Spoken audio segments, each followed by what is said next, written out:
Are you ready? Agility from the champion. Oh, deep six! That could be it. Delivers this deep six.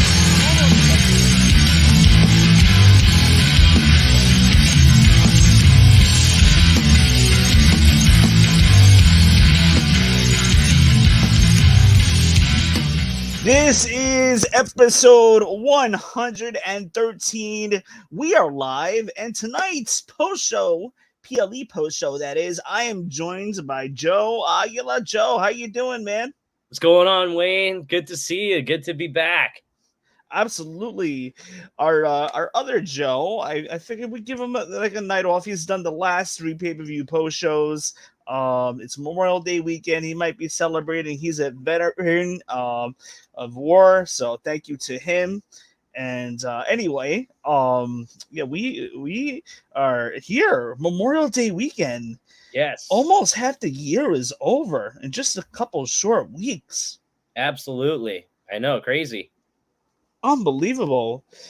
And we're in the middle of a really amazing, awesome wrestling weekend. We had King of the Ring today, tomorrow All Out, Monday's Raw, which is going to start the new program for Clash of the Castle. Joe, how you feeling about wrestling these days? We got some stuff to talk about. Yeah, man. I mean, the last time we were able to really cut it with talking about wrestling was before WrestleMania, and honestly, like post WrestleMania, well into talking about WWE, of course, well into this Paul Levesque era. Like, this is a crazy time to get into wrestling, to talk about wrestling.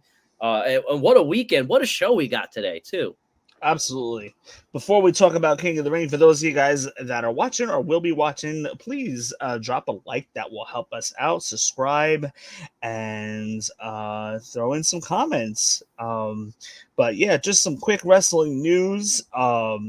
We have SummerSlam announced for 2 nights.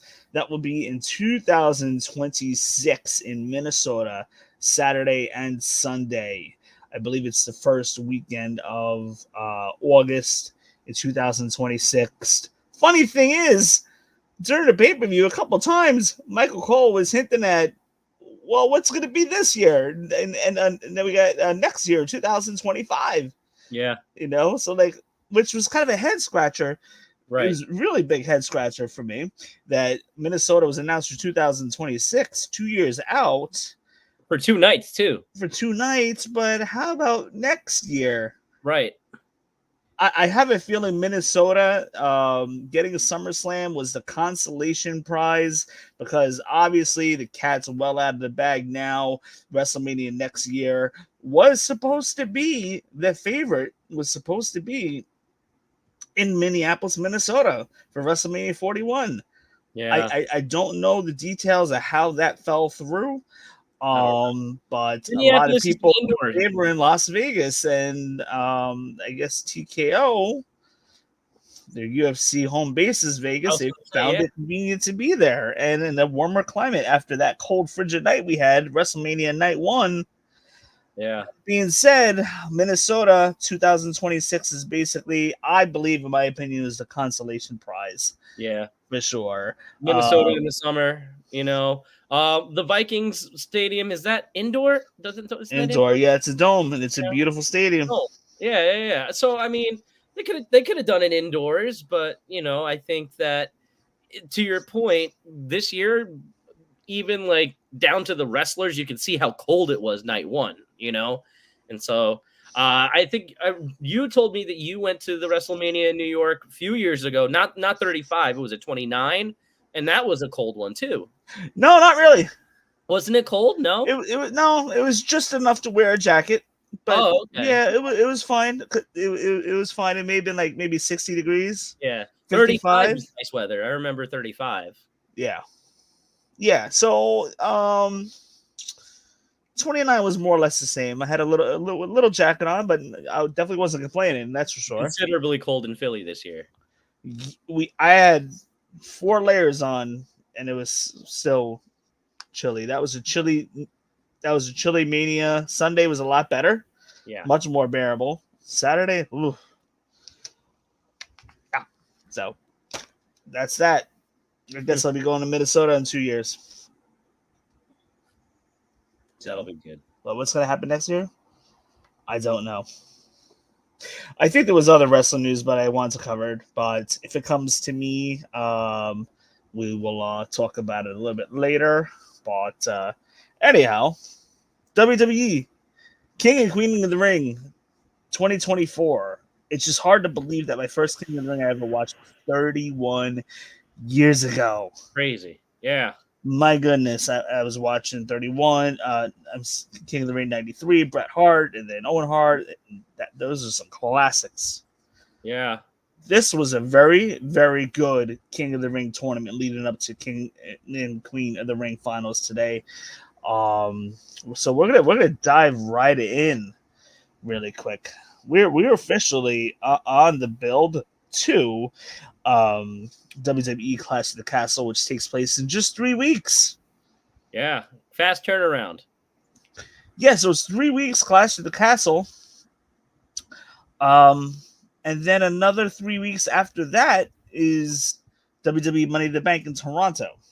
I think you froze there for a second. What was that? Money in the Bank? Yes. So, Yeah.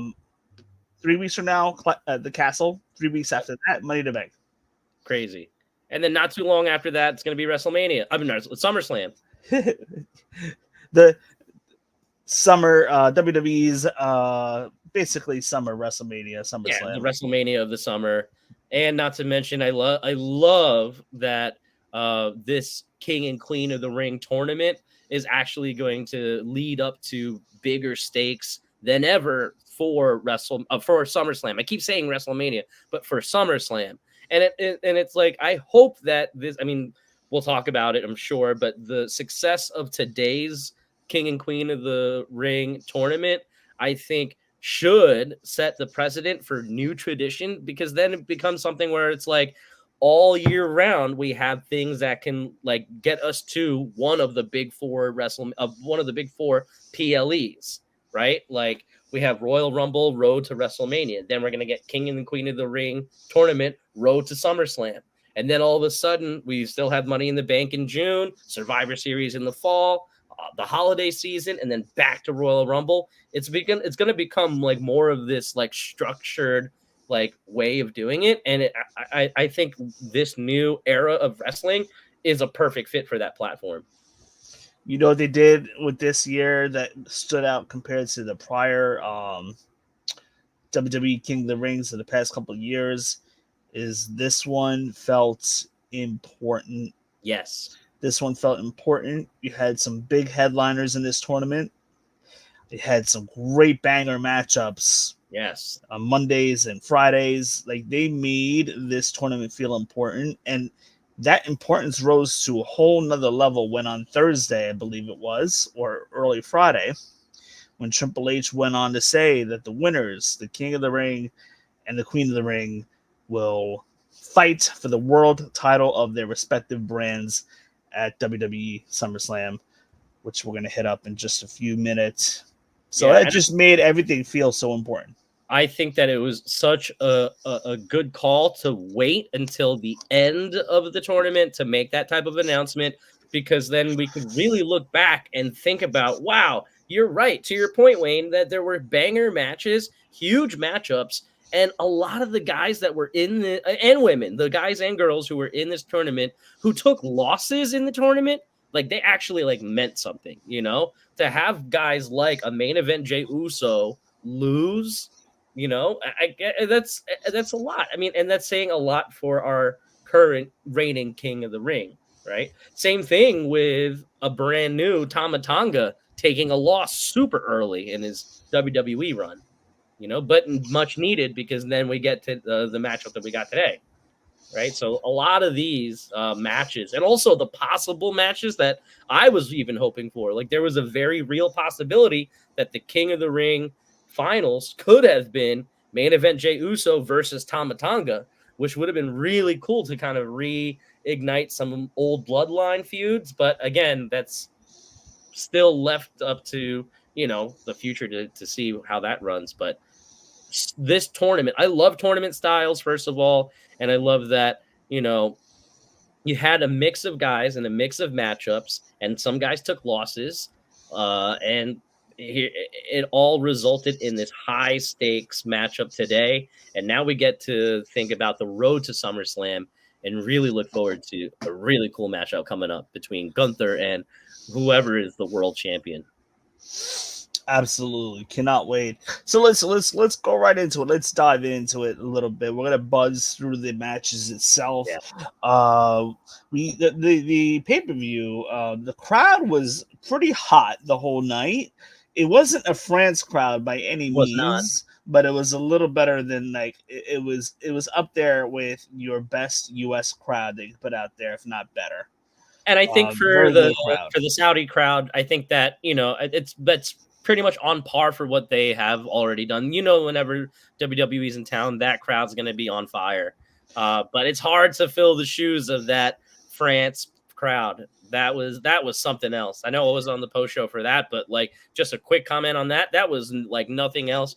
And if you're just comparing crowd to crowd, like you can just think about Randy Orton's entrances. The French entrance and that huge serenade, that ovation. You could see that it was tried to be replicated here in Jeddah, but it just didn't deliver as well. However, it was still a great, lively crowd. And for a Saudi Arabia show, this is one of the most this is the most important Saudi Arabia show, in my opinion, that WWE has done yet. Yes. It was a meaningful show. This wasn't one of those Saudi Arabia PLEs that whatever. Like a house show. Vince McMahon, yeah, it felt like a glorified house show. Like Yeah. this had meaning to it. It was a very important show that is building, and Triple H is clearly cooking up something for SummerSlam. Yeah. So cannot wait. The first match that we got on the King of the Ring and Queen of the Ring pay-per-view was Becky Lynch defending her title against Liv Morgan. I was not surprised by this result. There were a couple different avenues they could have gone here.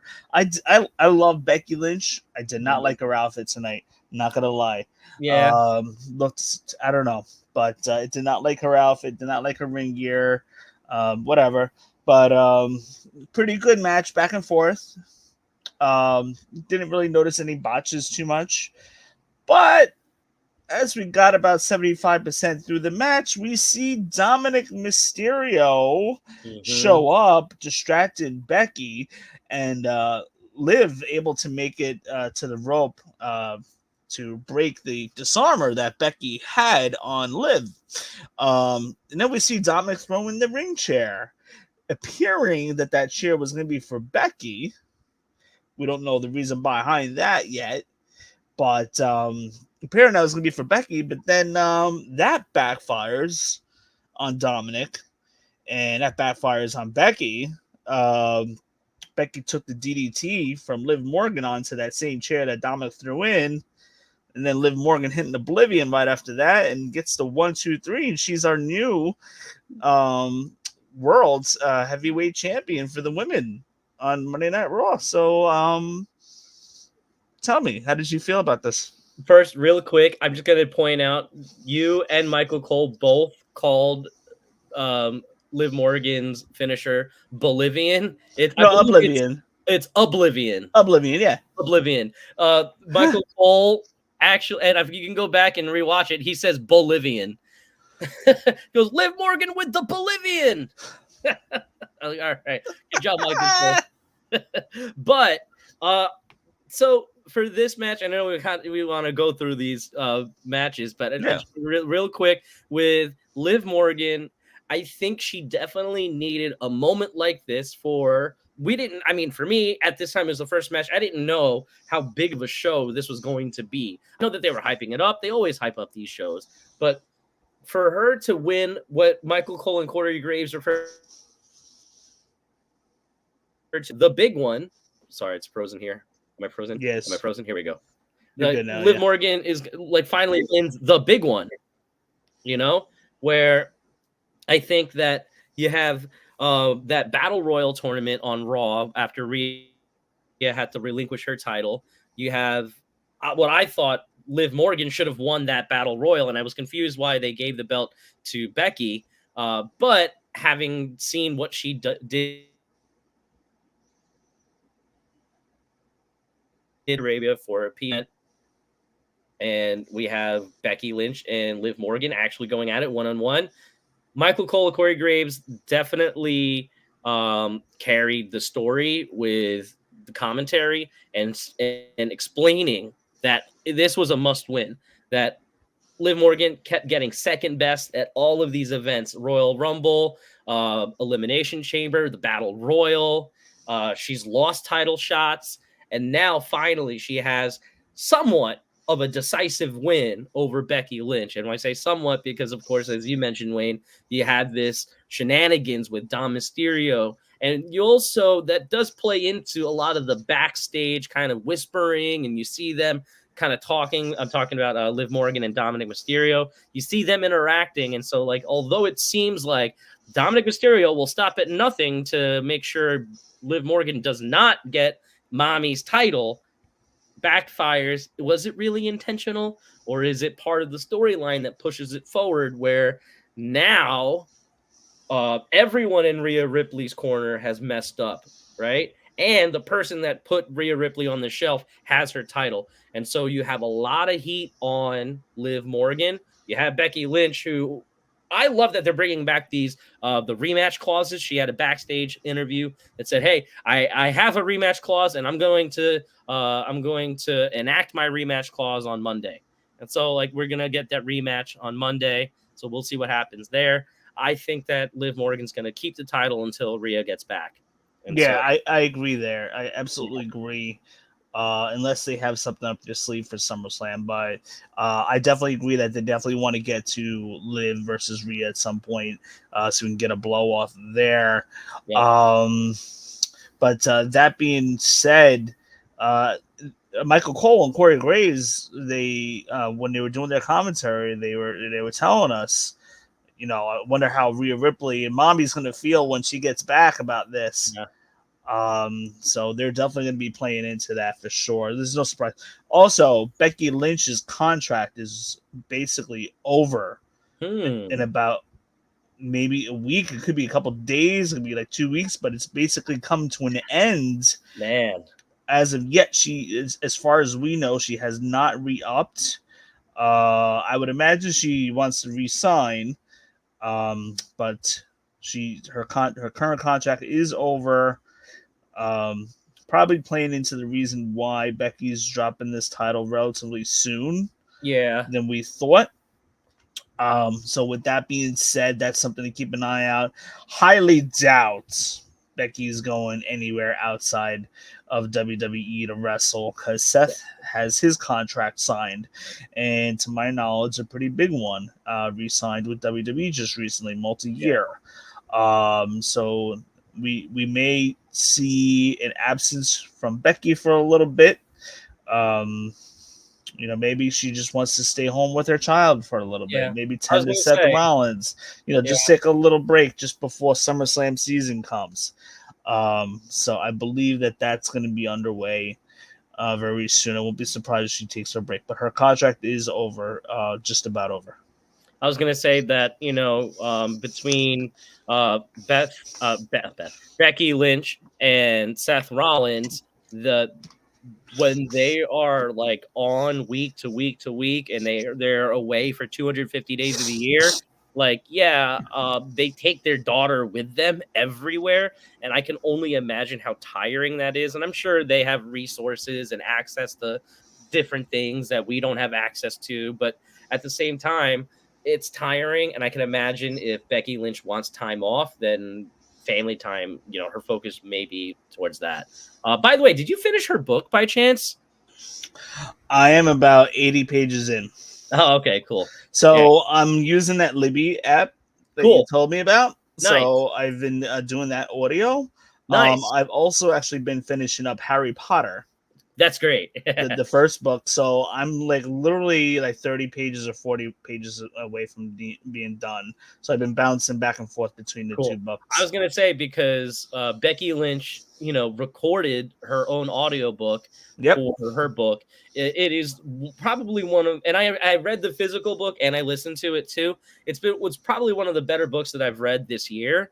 And having said that, I honestly think, like, having read her story, I don't think that there's any other place other than WWE that she'll be going to. WWE helped promote that book, and I think that it's something that I think, not that she's going to be focused on just her book. I think it's cool that she has it, but I don't foresee her going anywhere else other than WWE. Whether it's time off or whether she's taking a sabbatical, I don't know. But I hope I don't see her anywhere else. I mean, it would be cool, just matchups, but Yeah. this is where she's had her career. There's not much left for her to continue to do, but she can be that veteran mainstay that almost like a Randy Orton now, that you can just plug him in and do great programming. I think the women's division is going to need someone like that. We already have an absence of Charlotte Flair. We do have Bayley as women's champion. Obviously, Sasha Banks, the other member of the Four Horsewomen, is doing her thing in AEW, Mercedes Moné. But Becky Lynch, I think, where she fits in that, I think, my opinion, WWE is her home. When she signs her contract with WWE, is going to be the largest women's contract of all time. I think she might be worth the money. Yep. It'll be a couple years. I feel like she's got a good couple years left.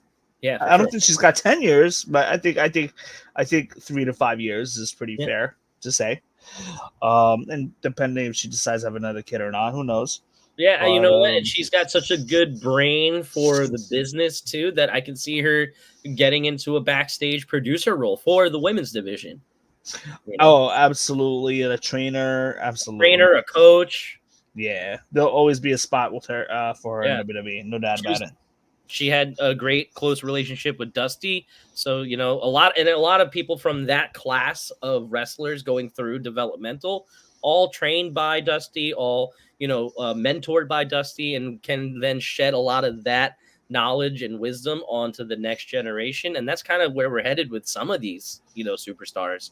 Going to be ready to start putting over younger talent like they're doing, like Becky Lynch did today, putting over the younger talent. Liv Morgan, who definitely needed another title run, needed some type of notoriety going into SummerSlam for sure. So I think Becky Lynch doing the honors of putting over Liv Morgan, giving her a title shot, losing the title in a big PLE event, I think was the right move. Yes, absolutely. Moving on, we had the IC title match, Intercontinental Championship on the line in a triple threat. Sami Zayn defending against Bronson Reed and Chad Gable. So the quick rundown, Sami Zayn came out with a massive ovation tonight. The crowd was very into it. I loved the flashing of the fireflies. That was pretty cool. Couple cool spots. I don't know if you remember the moonsault spot that took place. We had that with the back-to-back moonsaults. I think it was let me see. Sami Zayn did Gable did moonsault on Sami Zayn, and then Bronson Reed immediately did moonsault on Chad Gable back-to-back. So that was a pretty cool looking spot. Yes. Sami Zayn had a blue thunder bomb Bronson Reed, which was really cool. I love the suplex spot that Gable, the double suplex that Gable gave to Bronson Reed and Sami Zayn. That one popped the whole crowd. That popped Michael Cole. Yeah. Couldn't believe that he saw it. And I loved that real quick with that one spot. It kept switching. You couldn't tell if it was going to be Bronson Reed doing the double. And then eventually it was Chad Gable. And then he did the whole thing. Oh, that was nuts. Gable, as the match progressed, we saw Gable wants Otis to stick to this plan to interfere, but we see Otis is very conflicted and he won't do it. Then Gable gets in Otis' face and slaps Otis once again. And then Otis finally is getting ready to give his clothesline. Sammy ducks. Gable gets Okay, Sammy ducks and gets out of the way, catches Gable, knocking Gable out with the clothesline, and then all of a sudden Bronson Reed is getting up in the corner. We see Sami Zayn in the ring hitting the haluva kick of Bronson Reed, and he gets the win there. Chad Gable clearly not happy with Otis here. Sami Zayn retains, which I'm glad because I don't want to see Sammy drop the title too soon. How did you feel about Chad Gable losing once again and this feud that's developing with Otis here? This was, I think, my favorite match of the night. I know it's a little early for me to say that, but I'm pretty sure that this was my favorite match of the night. That's fair. I think that the program with Chad Gable right now is the best version of Chad Gable we've seen in a very long time. Yes. And I think that the build with Otis and Chad Gable should continue. Do slow burns, week after week after week, month after month.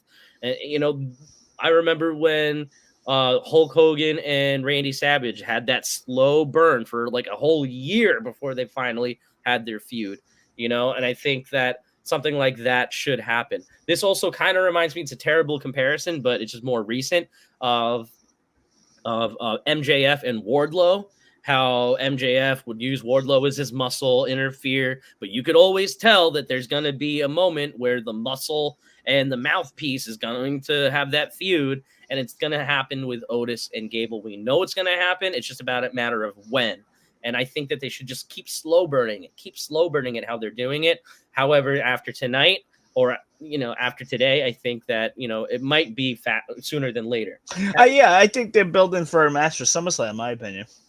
I said that. I think that they need to keep Gable, I think, in this character, but I think he needs more actual victories. He needs to see more success. I see a lot of comparisons to Kurt Angle, and I really like that comparison.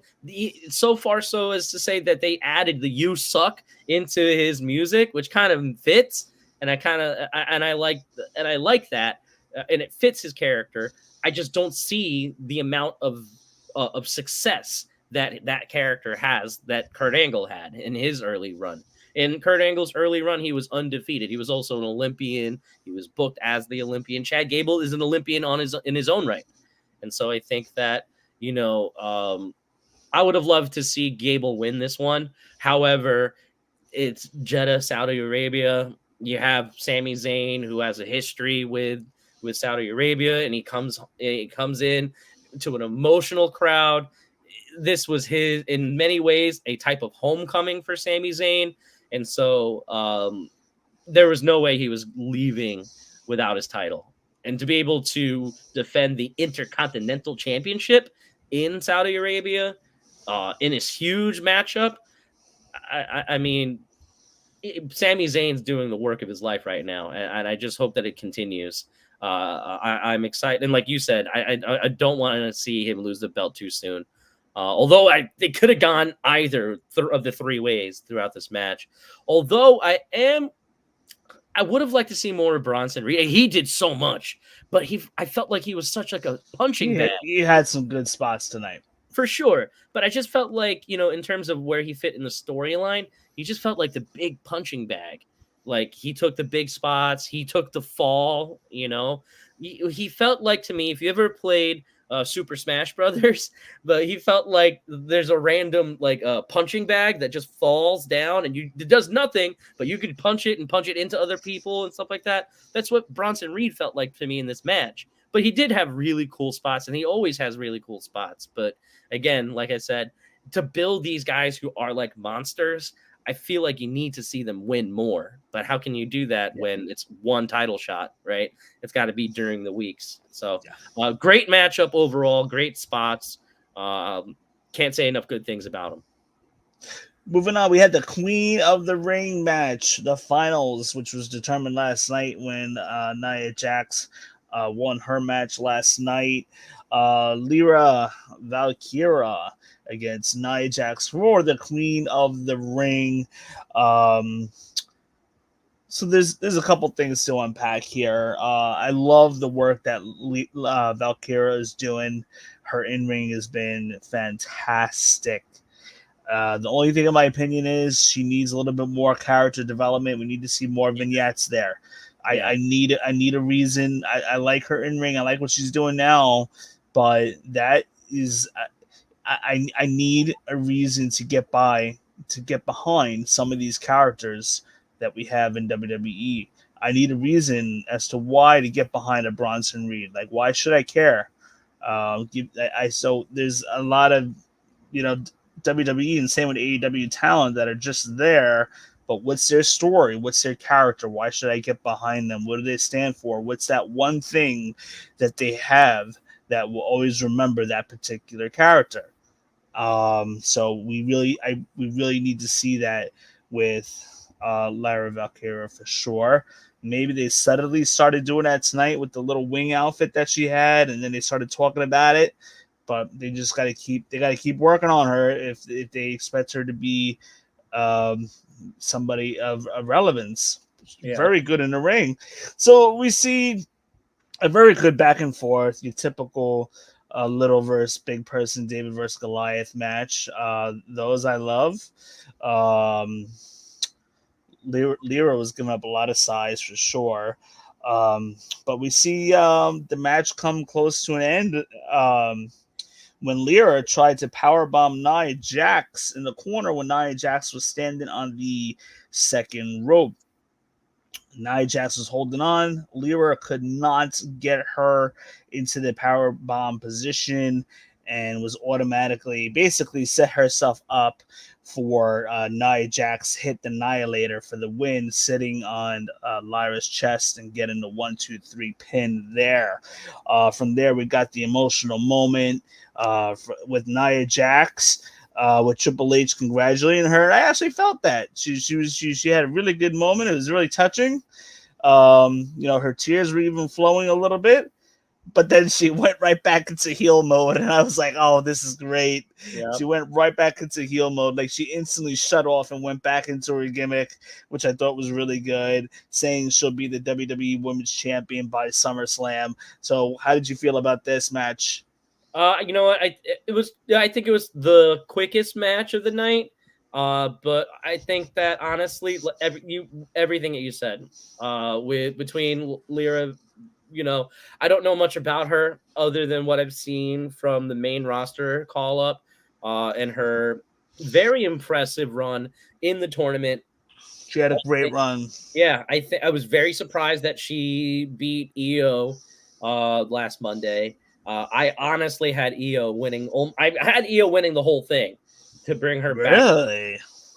Originally, just because Nia Jax, I didn't know how far she was going to go because she was going to go up against either Jade Cargill or Bianca Belair, right? Yeah. And so I knew that she had to go through both of them in order to win. And I'm like, I don't think she's going to go through both of them. And so in my head, before this whole week, I was like, all right, I could see a rematch between Io Sky and Bianca Belair because I believe they had a backlash match one year, right? And I think we actually maybe covered that.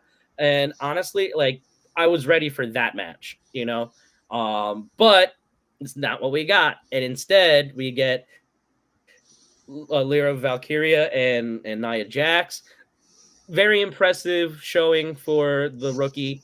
And honestly, I did not expect her to win in her first like run, in her first real big event. I mean, you're gonna give people like a Paige, or if you remember Gail Kim on her first night winning the championship, right? And then seeing both of them go on to their careers, I didn't see that coming from Lyra. This is still early in her career. Very impressive that she made it this far, but Nia Jax was the way to go. And you saw like you said, the emotion right after she won, the long embrace with Triple H. That said a lot. And both Corey Graves and Michael Cole, once again, reminding us during this moment that we're watching, like, oh yeah, there was a time that Nia Jax left WWE. Her future was uncertain. We didn't know what was going to She happen. battled some injuries, big injuries too. Big injuries and also a reputation for hurting people, you know? And so, like, She's, from what I see, she's been much safer in the ring Yep. this year. She's basically been playing the role of gatekeeper, Yes. especially in the WrestleMania season, basically playing the role of gatekeeper, of kind of being in a way. And you had all these superstars, Becky Lynch, Rhea Ripley, having to go through Nia Jax as like one of their like last stops before WrestleMania. So Nia Jax is, I think, has been very good in her role. Now, a Yeah. lot of people are going to have a lot of different opinions about her and her in ring, but I think for her size, for her role, I think she's been doing an excellent job. Yeah. And hopefully her hole is not too hurting today, because she did take a big bump on her butt. I thought she was gonna scream my hole. My hole. I thought it was coming. Classic moment. But See, this is what I'm saying. Like, they're like every time she classic lands moment. on her butt in the My sitting hole. position, I always think that in my head. But anyway, like Nia Jax is all in her personal life. Yeah. She's been doing some good things in her personal life. She just got baptized in a church in Orlando. Yeah, it was on Look at TikTok. I noticed she got baptized, so she's been doing some some good stuff in her personal life as well. So all this is kind of Cool. hitting her all at once with this win that she got and was booked to get. And but then I just liked how she shut right off and went right back into heel mode. I thought that was great. It was good work on her part. I'm wondering, she is cousins with The Rock, and I'm wondering if she might ever join the bloodline, if that pathway is ever there. She also is technically then a cousin of what's her name in NXT? Tamina. In NXT? And Ava Rain. She's the relative Rock's daughter. Yeah. Right. So like there's family storylines there that you can connect her to the bloodline and stuff if you wanted to. There's options. So like for Nia Jax, but she's been around for a while. Her most recent run since her return has been the best work of her career, I think. And there's still quite a ceiling to go for Nia Jax. She had a world title run in the past where she tried to be the baby face, right? Remember when she was getting bullied for her body image and whatnot by Alexa Bliss? And then, there's that. But then again, that was in the same time period where she had the reputation of being dangerous and injuring women and whatnot. And so like, that run, unfortunately, that was tarnished and has a big asterisk from that. But now, fast forward to where we're at, the crowning, literally the crowning moment, you could see the emotion in the ring. But I love that she had the awareness to get right back into character as soon as she saw a microphone in front of her. Said, "Savior, congratulations. I know I'm awesome." And she did this whole thing with her hair she did this time. I don't know if it was perfectly timed like this, but she fixed her hair and her crown while the fireworks are going off behind her. It looked really cool. And this was a great moment for her. I don't see her losing at SummerSlam. If they put on this much of a show at Queen of the Ring tournament, crowning her, I don't know why they would crown someone just to see them lose at SummerSlam and then continue to call themselves queen if they lost, Same thing maybe with the King of the Ring. That is a very interesting point. We'll get to that in a second. Yeah. But for Nia Jax, her next stop is going to be at SummerSlam against whoever is the WWE Women's Champion. Right now it's Bayley. And I think that storyline has some potential for a banger at SummerSlam. Absolutely. Moving on, we had the King of the Ring final, Gunther versus Randy Orton. I'm going to tell you, Joe, the story was okay in this match. I liked it. Yeah. I didn't love the match. But a couple cool things in there. We saw Gunther's chops to Randy Orton. Those were pretty intense. Yes, Gunther but I also controlling. I didn't mean to cut you off, but I also like when you're thinking of the chops, very interesting that Randy Orton did display some good defense for the chops. grabbing Well, his yeah. arm, absorbing it. Yep. And so I thought that was very creative on Randy's part. Yeah, so that was pretty good.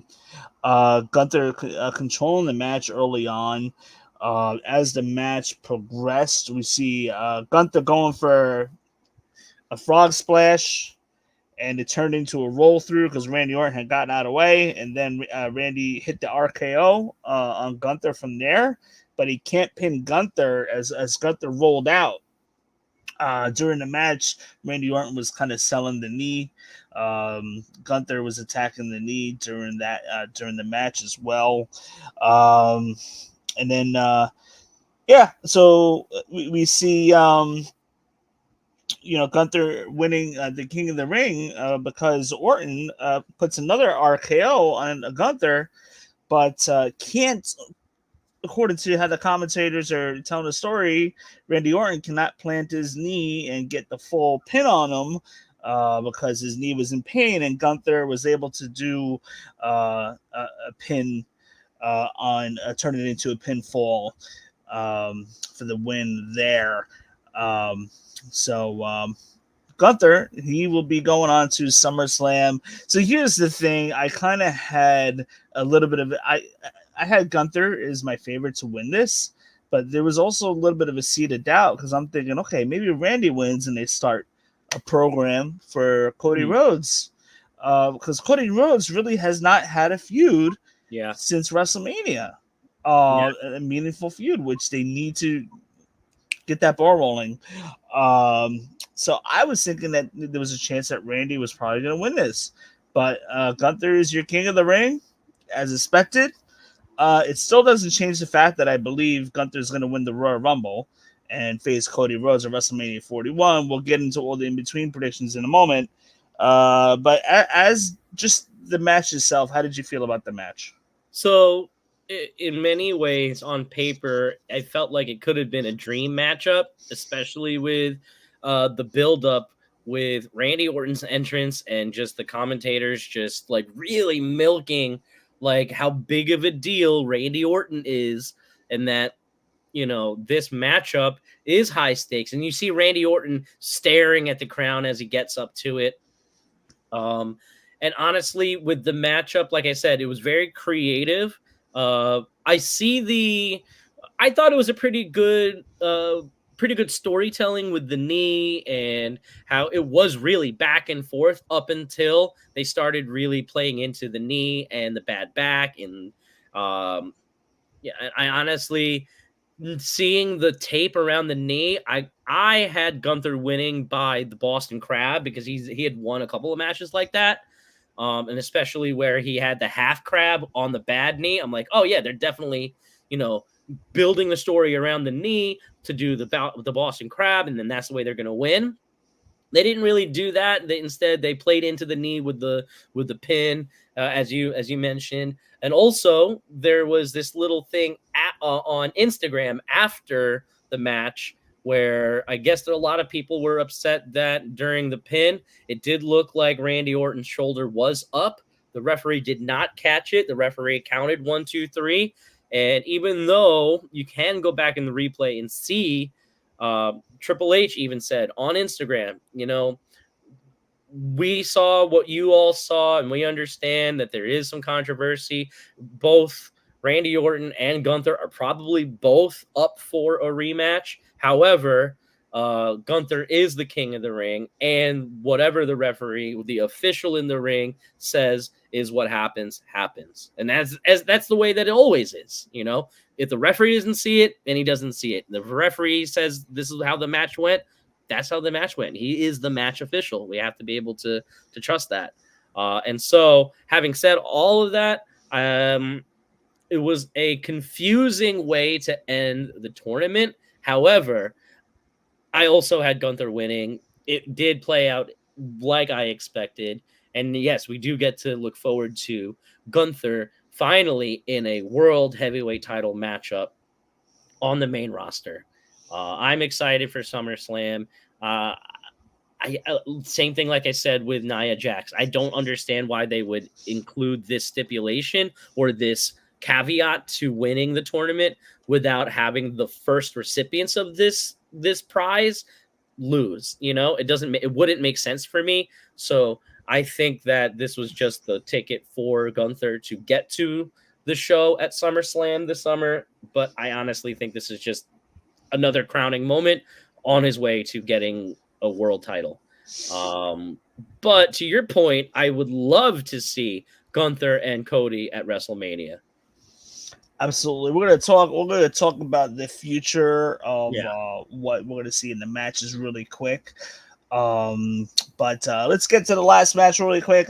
Because honestly, this match was kind of like we knew what the result of this match was going to be with Cody coming out winning.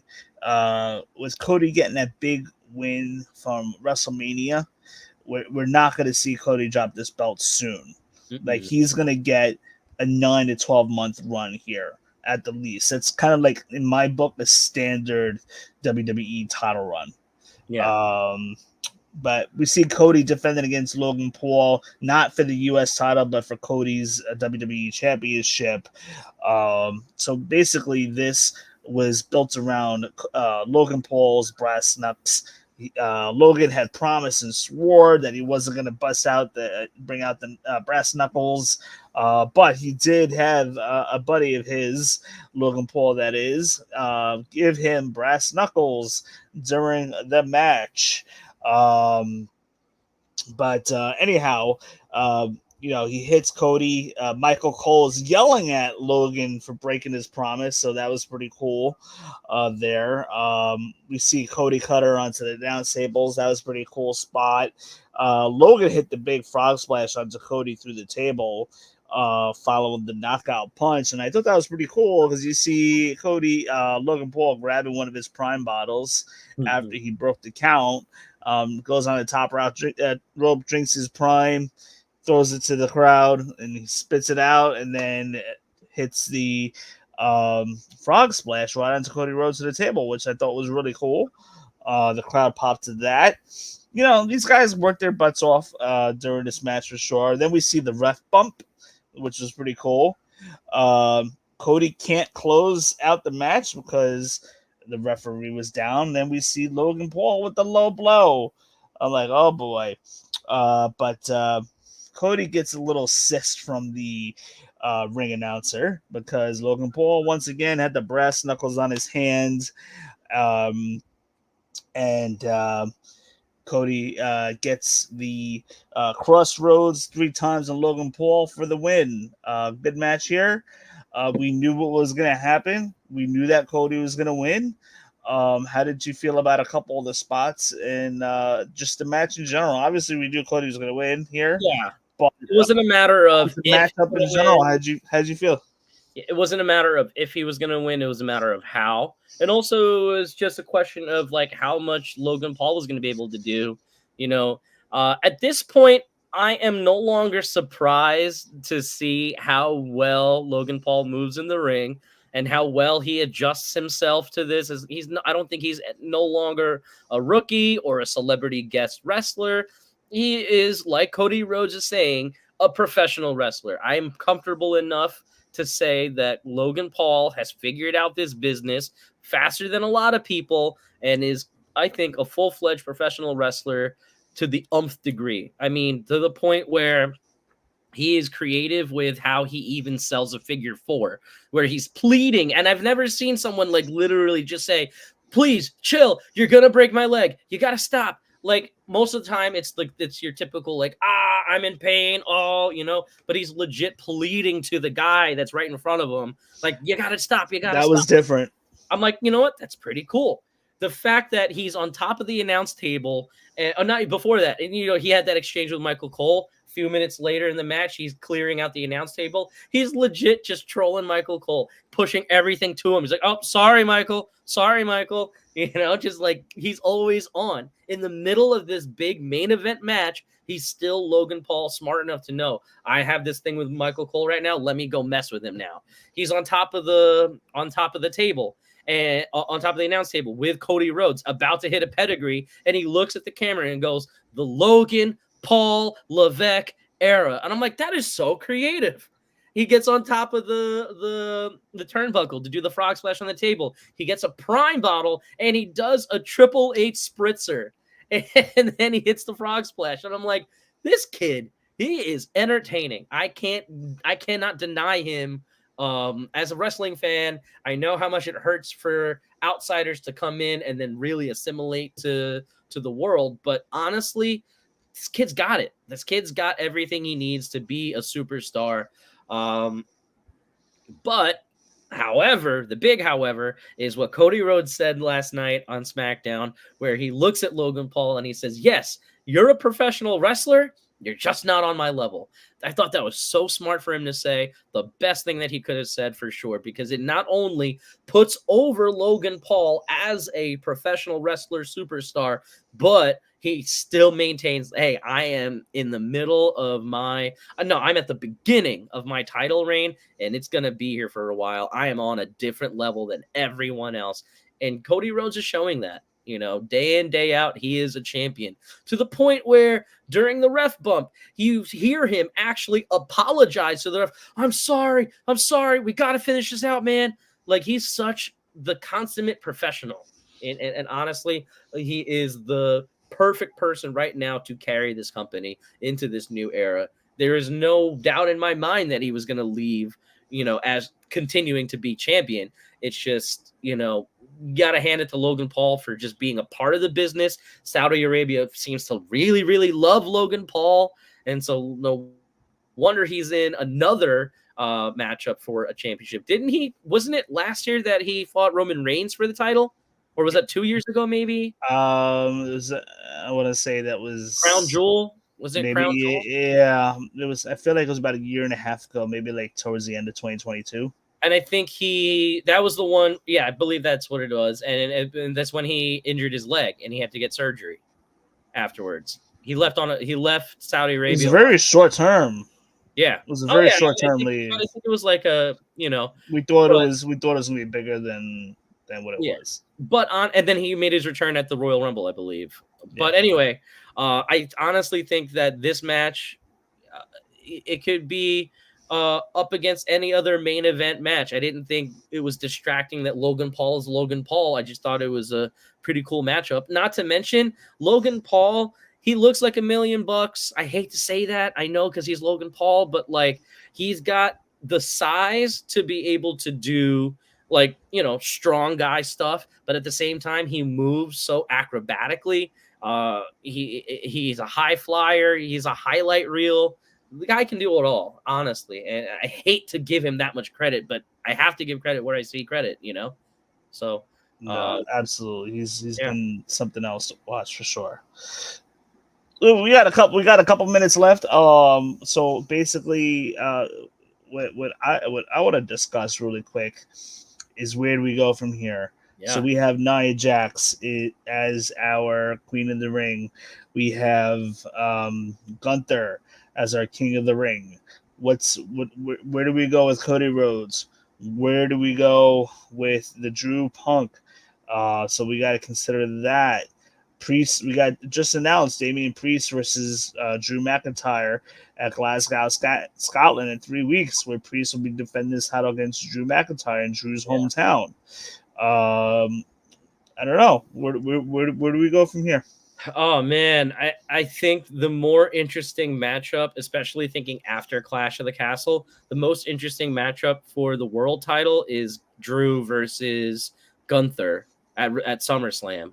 You know, I think that maybe the Gunther Damian Priest matchup is also interesting, but there's something about Drew and Gunther, and maybe even throw in a Sheamus where they can recreate their triple threat from WrestleMania last year. I think like that was magic when they got into the ring, so I can only imagine a matchup for a world title. No, the only thing is, like, I'm not too sure about the dynamic between Gunther and Damian Priest. Should Damian Priest get by Clash of the Castle? I'm not too sure about that dynamic right now. I mean, I would need to see some kind of story build for that. I am impressed though with Damian Priest as champion. He's done a decent job of trying to be on his own. Yeah. You know, Now I the think other thing too is we gotta keep in mind with Drew. I'm not too sure if it's a foregone conclusion that Drew is gonna win at a clash. Scotland by any Yeah, I don't think means. so I either. don't think I just think that because we got that Punk versus Drew dynamic, which I'm trying to figure out, which yeah, I believe they're gonna do it at SummerSlam. yeah. You have to take care of Punk and Drew first before if Punk is ready by SummerSlam. You know, The timeline seems about very possible. yeah, yeah. Very Um, possible. so yeah, you to your point, I think that you gotta settle that first before Drew touches his gold again. You know, but at that point, then the other option is looking at Damian versus Gunther, which again could do maybe Judgment Day versus Imperium, but Imperium's really just two guys right now. You know, Unless, I mean, unless we see Ilya Dragunov join Imperium. oh, that's crazy. Ilya Dragunov, yeah. Yeah, I'm doesn't have to excited stay him two too. people. Ilya Dragunov. What's up with Ilya Dragunov always bleeding right here? Is that like just a thing that he does? Yeah, I think so. I think maybe it's just part of his. I noticed that recently. It just he's always bleeding in the same spot. It looks cool when he looks cool when any wrestler gets colored. It's kind of cool, but Yeah, just you know, I have to say, like, I'm not too sure about the dynamic of all this right now. yeah, But I mean, I have to lean towards Drew versus Punk at SummerSlam with Gunther, Damian Priest. Punk screws Drew in Scotland, but then do they just call an audible and Drew wins the title, and then we see Punk versus Drew for the title? Would be pretty interesting. maybe Have Punk hold the title for X amount of months till Seth Rollins at WrestleMania 41. that would be cool. Do you think We know. I feel cool? like they want to get to WrestleMania 41 as Punk Rollins. Yeah, yeah. I don't know, man. I just feel like there's so many different directions that they can go. I'm excited to see what Punk will do when he is 100% because we haven't seen Punk in an actual singles competition since he's been back. It's always been, Royal Rumble, and then he gets hurt at Royal Rumble. It was just a one. That's it. Yeah. Unbelievable. As far as the women goes, we're gonna see Nia Jax getting her title shot, which I presume is gonna be Bailey. Yep. I would think Nia has a good chance of winning that title. Yeah, I just wish that we would have seen more from Bailey than if that was the case between WrestleMania and SummerSlam. Yeah. But, so here's the thing. I don't know, and I don't really think Gunther wins the title, the world title of SummerSlam, because I still believe that Gunther is going to be the guy to win Royal Rumble 2025. And he's been knocking on the door for the last 2 years now. Yeah. Being in the final two, final three, final four, whatever. I truly believe Gunther is going to be the guy for Cody Rhodes. I got to stick to that. You also got the dynamic with Cody versus Rock. We've heard that rumor before. Yeah. I don't know. I don't know there. I honestly don't know. Yeah. If and when we're going to get that. It's all rumors. Nothing that's ever been reported by any reliable source, but just throwing it out there that it's been thrown out there that Cody could be against The Rock at WrestleMania 41, which I don't believe should happen. I think we're going to be building to Roman versus Rock at WrestleMania 41 because of the power struggle that will probably take place over the last half of this year into Royal Rumble season. So that's a little bit of a tough one to call, but I'm still sticking to it that Gunther will win the Rumble at in January and then face Cody. So I believe that's happening. Yeah. You also got, the storyline with the bloodline. brewing or this Yeah, I mean, it's rumored that's going to be a civil war, Civil especially War. like around Survivor Series. We I could can see like see a it. War civil Games. war games match. Yep. You can do an Uso like Jimmy and Jey Uso reuniting to help Roman Reigns versus what's his name? Solo versus Tama Tonga and Tongaloa. That would Yeah, be you could cool. throw you could throw Jacob Fatu on one Yeah. side, and you could Yep. throw Sami Zayn back with Roman and Jimmy and Jay. Yeah. Sami Zayn might still be feeling a little loosey for sure. Yeah, I think you could throw Sami Zayn right back in there, and then have your 4-on-4 at War Games. There you go. But man, we got some good stuff coming. You can kind of tell things are starting to heat. Triple H is definitely cooking right now, cooking up something for the summer season. Obviously we got our two number one contenders in place for SummerSlam. We got the Clash in 3 weeks. Another 3 weeks, we got Money in the Bank. We got money. We got Money in the Bank in Toronto. Yeah. Maybe Sammy loses his IC title and wins Money in the Bank and cashes in on one of the world title holders at Could some point. happen. At Could some point. happen. I also got LA Knight winning the Money in the Bank. I know that he's lost a lot of traction lately. He's doing this whole thing with Carmelo Hayes right And now. it's no fault of his own. It's just that Timing. The Rock has come back. Yeah. And You get got the a lot Rock of in there, guys also. Punk. Yeah. You got Rock, It's a stacked Punk, roster. Cody, Gunther, Damian Priest. I got Tiffany McIntyre. Stratton winning the women's Money in the Bank this year. Say it again. I got Tiffany Stratton winning Money in the Yeah. Bank for the women. It's definitely Tiffany time. She'll be Or changing the Tiffany. color of that briefcase to Barbie doll colors. That's happening. Oh, I could that see happen. that. A I bright can see pink, that. a Yep. Barbie pink Yeah, case. That's so cool. I can see that happening for Oh, sure. that'll sell off the shelves for girls for sure. Absolutely. There you go. I know somebody I know is a huge Tiffany Stratton fan, and if he's watching, I have a feeling he's going to be buying that Tiffany Stratton briefcase if that happens. Listen, she's another one who's Tiffany. Listen, out the business Tiffany, real quick. she's doing really good. Yeah, and she has nothing but potential and time. What it's looking like. Stiffy time. It's very true. It's very early in her career. She had a very successful but very quick run in NXT, and then I think has cemented herself into main event status for the women's division on SmackDown, and I think that she's doing great. The only thing that's missing right now is a nice little shiny briefcase and maybe a little title to go with it. Oh, absolutely. Well, Joe, I believe we have covered mostly everything we needed to. For those of you guys that are watching or about to watch, thank you so much for hopping on. We should be back for a Monday Night Raw post show. I haven't confirmed that yet. It is Monday night. It is a holiday, but it could be a very good Raw and show worth reviewing.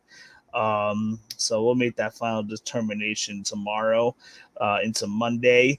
And then, we got Clash of the Castle after that. Like everything's kind of, and we got Wall Out tomorrow night. I think it's a Double or Nothing. Right? I'm sorry, Double or Nothing. Yeah. Get the two confused. Like, what's the difference? It's fine. I'm still not used to it. Also, AEW has lost a lot of traction in the last couple of months. It's just. I don't think AEW is not gonna go anywhere, but it's definitely lost a lot of the appeal. I will tell you this much: AEW's traction is going to pick up very soon because I strongly believe we are getting MJF returning at Forbidden Door at the UBS Arena, right in our backyard in Nassau County. I'm gonna try to be there. I'm gonna try my best to be there. We were there together at World's End. Yeah, I was thinking about going, but the problem is I'm actually going to be away in Boston. I'm going to be at a NASCAR event. Yeah, I've never seen NASCAR, so I'm going to be there. That sounds cool. Yeah. Otherwise, I would have definitely liked to have gone. I'm not really fond of Forbidden Door, to be honest with you. I just feel like it's more like indie-ish with AEW versus New Japan. And like, if you're into New Japan or watch it consistently, then I mean, this is the pay-per-view for you. I think this But is also a good opportunity. I mean, AEW, their whole mission is to bring to American audiences a global perspective of wrestling. So you have tastes of from all over the world coming over. And Forbidden Door for the last several years has been very New Japan centric, which I understand. And so to your point, there is going to be a lot of New Japan crossover. The buildup, I think that's the key to do a big buildup, to maybe advertise that someone might be returning. We don't know who. Maybe even hint that it could be MJF and do a swerve and be someone completely different.